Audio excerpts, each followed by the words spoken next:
Hello, awesome world! Kahapon nga, pagkagaling nga namin sa therapy center ay pumunta kami sa barbershop. Kasi nga, ang haba na ng buhok ng mga bata, so kailangan ng paggupitan. Nauna na nga si Kendrick kasi pinagupitan namin siya habang nasa therapy si Dos. Wala nga yung dating gumupit sa kanya, kaya in-explain ko muna para aware si Sir sa kondisyon ni Dos. Sa simula nga ay wala namang naging problema, siya pa nga yung kusang umupo sa upuan. Aware na kasi siya na magpapagupit kami at saka familiar na sa kanya ang lugar.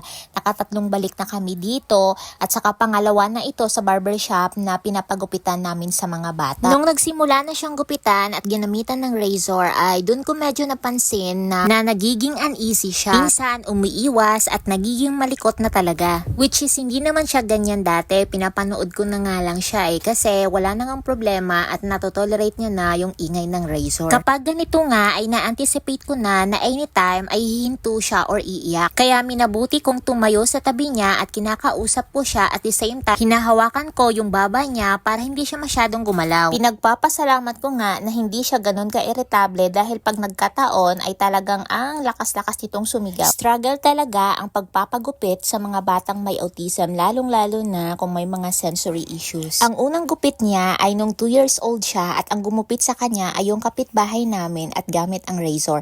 Hindi naman siya umiyak nun, pero nung dinala ko siya sa barbershop ay doon talaga siya umiyak. Around 3 years old siya noon. Ang naisip ko ngang paraan para ma-comfort siya at pumayag siya na magpagupit ay kinandong ko siya. Imagine, yung dalawa kaming nakabalot ng tela habang ginugupitan siya. Effective naman ang ganitong paraan dahil napapakalma ko siya at natatapos namin yung pagpapagupit sa kanya ng walang iyakan. At eto na nga ang palaging setup namin sa mga sumunod na pagpapagupit niya hanggang sa nakaya niya nang maupo ng mag-isa. Pero minsan, hindi talaga natin kontrolado ang lahat. Kagaya nito na na-trigger siya dahil sa razor na gamit ng barbero. Hindi ko na nga nakuna nung biglang tumayo siya dyan at umayaw at muntik nang hampasin si kuya, buti at napigilan ko. Tinapos nga yung pagupit sa kanya habang nakatayo siya at yakap-yakap ko. Laking pasalamat ko nga kay kuya dahil sa patience niya kay Dos. So hanggang dito na lang, maraming salamat sa panonood.